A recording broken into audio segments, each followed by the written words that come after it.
2022 NFL Draft coverage on Keon Sports is brought to you by JBL Roofing and Construction. Sports fans and homeowners alike, let me take this moment to tell you about JBL Roofing and Construction. JBL is a licensed, bonded, and an insured contractor with experience to complete any job needed for your home or property. Let our team of professionals help you with vinyl siding, windows, roofing, and gutters. Get the job done right the first time and stress-free with JBL. Call them today at 330-677-9463. That's 330-677-9463. Or visit them on the web at jblrc.com. Jeffrey Protects Insurance. In today's day and age, insurance from someone you can trust is more important than ever, and you won't make a better choice than Jeffrey Protects Insurance. At JPI, they specialize in Medicare, healthcare services, and life insurance. Visit them at jeffreyprotects.com or call them at 330-304-7267. That's 330-304-7267. Dave's Golden Shear Barbershop, a staple of the community since 1954. Dave's Golden Shear Barbershop has been your trusted barber for nearly a century of great haircuts. With affordable prices and excellent customer service, there is no better place to get your cut. It is located at 26915 Center Ridge Road in Westlake. And TNT Construction, your top choice for residential, commercial remodeling, construction, and building services, not only in Cleveland, but all of Northeast Ohio. Look them up today at tntcleveland.com. Welcome back for more reviews of prospects in the 2022 NFL Draft. It's the tight ends this time. Again, thanks for joining. I'm Cole McDaniel. Before I touch on the top three prospects in the 2022 draft on this tight end class, I want to touch on a few things briefly. Here's the main thing about this one. I think the tight end classes in the past couple years have been rather thin. Kyle Pitts last year, of course, was the notable person to talk about. As for depth and how many tight ends were actually available, it didn't feel like those classes had nearly as many guys as this one does. This might be the most loaded tight end class I can think of in recent history. Especially within the last 5 years, that is for sure. A lot of guys that have potential, and you already saw on the list going up to the fourth prospect in my rankings. So as we touch on this one here, just keep in mind, this class might be very loaded for any needy teams. This is the year to take a look, because there might be some guys that have really long, successful careers here in the league. Starting off at number 3, Jalen Weidermeier, Texas A&M. Now, Weidermeier was highly regarded throughout the season as one of the top tight end prospects. Throughout the combine process, as well as just since the season ended, it's been noticeable that a lot of other tight ends have been sliding up the board, and Weidermeier has fallen from the 1, 2, 3 spot. For me, Weidermeier is still right there at 3. There are a couple guys nipping at his heels, but Weidermeier, I still have him in that position for a couple reasons. He really is a good tight end, and again, it's splitting hairs with a lot of these guys. Maybe it had to do with some other tight ends having great pro days, successful combines. They did well at the Senior Bowl. There's a variety of reasons as to why Weidermeier could have slipped a little bit. It also might have to do with him not being as explosive of an athlete as some of those other players in the class. But despite lacking some burst, he does actually have some speed in the open field once he gets moving along. He is a physical tight end. I love his size that he has. And really, he can break through tackles when he does have the ball in his hands. Decent enough athleticism. He runs some pretty clean routes, actually, to get open for his quarterback. And he is a tough blocker as well. So it's a valuable asset to have that blocking ability in addition to being a good receiver, because that makes him valuable on each and every single down in the NFL. Now, he can continue to work on his technique as a blocker with his hands, his footwork, but he is one of the best blocking tight ends of this class. Here's the comparison for Weidermeier. For me, it's Ben Watson. Ben Watson was a tight end who did it in the league for many, many years. He was dangerous in the red zone, again, just finding him open. Again, he was a good blocker. He really could do it all. That's where I see Weidermeier fitting in the league. He'll be more of a second or third round guy. Day 2, we'll probably see him go on Friday. I wouldn't be surprised if it is third round, but definitely could be up there in the second round. But again, other tight ends have been sliding up above him. I still think he's number 3. He's going to have a successful career. Best fits for him. Cincinnati, still looking to refill that tight end position a little bit. They did bring in Hayden Hurst, but I still think it wouldn't hurt to add another blocking tight end now that C.J. Uzomah is no longer with the Bengals. Dallas would be another good fit. They have Dalton Schultz, a good pass-catching tight end. He's a fine blocker, but I think Weidermeier would be a good second tight end to add with Dalton Schultz. Washington would be a really nice fit. It would give Carson Wentz another option there at tight end. And then Tampa Bay. I think it's still been up in the air on Gronk, whether he's going to be coming back. He said if he does come back, of course, he'd be coming back to the Tampa Bay Buccaneers. But who will be the tight end be? Not necessarily sure, but you at least have to prep for if Gronk does come back.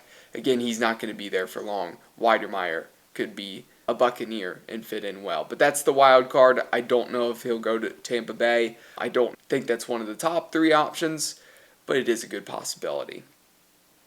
Number 2, Jeremy Ruckert of Ohio State.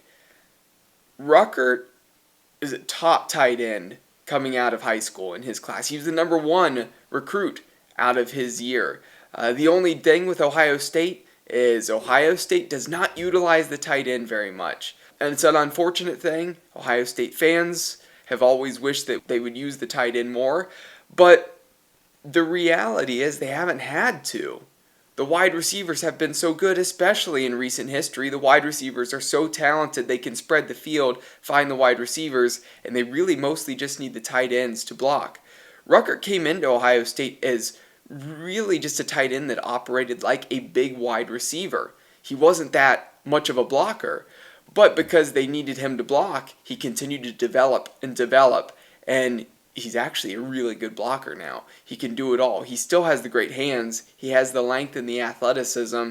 He can really make an impact, not only as a receiver, but now he has that blocking ability. So even though his stats weren't large at Ohio State and he was underutilized, he added that blocking side of things, which could give him a very long career, a long successful career in the league. Now, I mentioned those hands. He has come up with some really big catches throughout his time at Ohio State, specifically that one-handed grab in the end zone when Ohio State was trailing Wisconsin in the Big Ten championship game.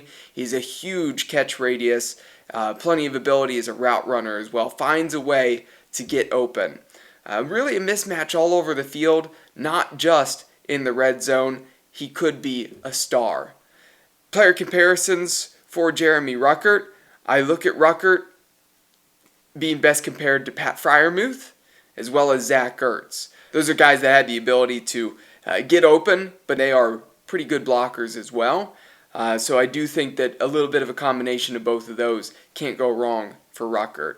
Where he'll probably go in the draft, I could see it being late first round for him, but most likely it's probably going to be the second or the third round. I do believe he'll probably be the second tight end off of the board. I'd see no reason why he wouldn't be the second tight end off of the board because of his ability. Now the best fits for Jeremy Ruckert, and those teams for Ruckert would be Cincinnati.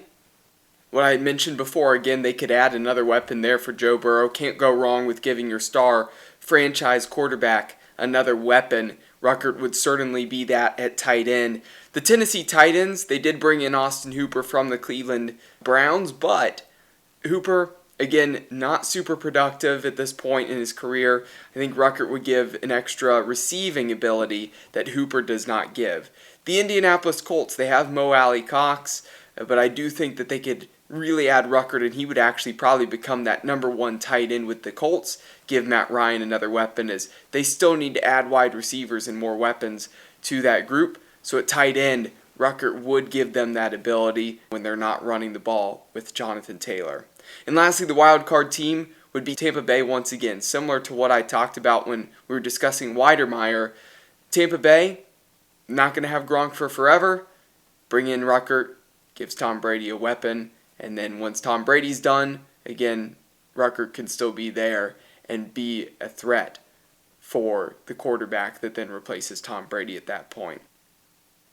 At number 1, Trey McBride, Colorado State. And what a prospect Trey McBride is. A fantastic talent, and he is a special tight end. I look at McBride as possibly being an elite tight end for many, many years to come.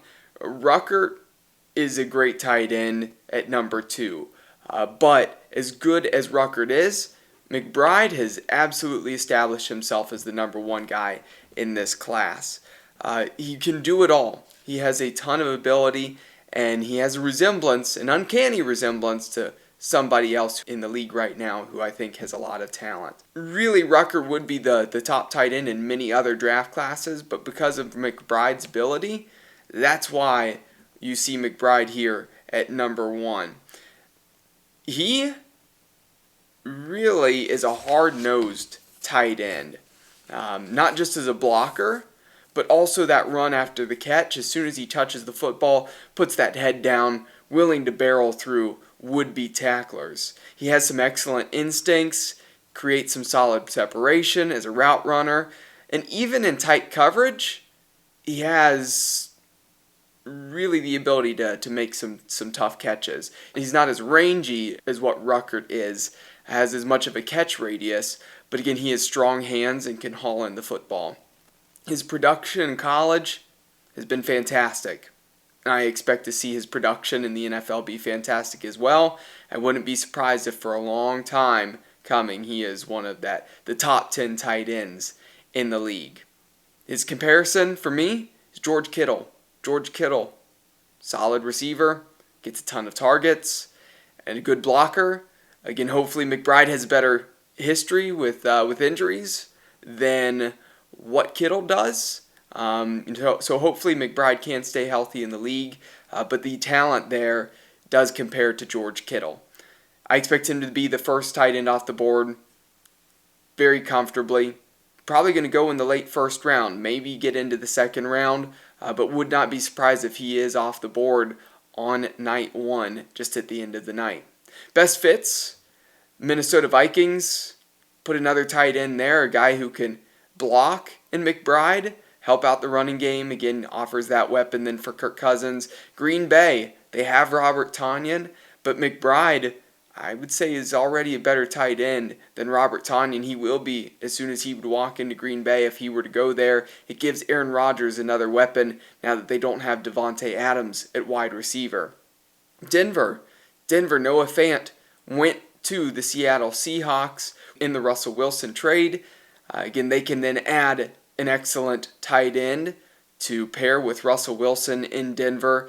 And then the last one, the wild card team, the Cleveland Browns. Now, the Browns a lot of times run 3 tight end sets. More than any other team in the league, they've done that. Will they start shying away from that? Perhaps they will when Deshaun Watson's playing at quarterback. But he still can really put a talented tight end there in that group. Why not do it? Harrison Bryant, he's a good receiving tight end. That's what his strength is. He's still working on his blocking ability. He's becoming better and better at that. You have David Njoku, and Njoku's had his ups and downs, his fair share of drops. He has the athleticism, but McBride would probably walk in and then be able to take over as the number 1 tight end, and those other guys, again, would then really be excellent depth for the Cleveland Browns. Unlikely that the Browns are able to snag McBride without having that night 1 pick, but if he gets to them in the second round and they, for some reason, don't go wide receiver, which everybody expects, this could be a good fit for the Cleveland Browns. That does it for the tight end prospects. Again, more prospects coming your way. Make sure to stay tuned on KeonSports.com.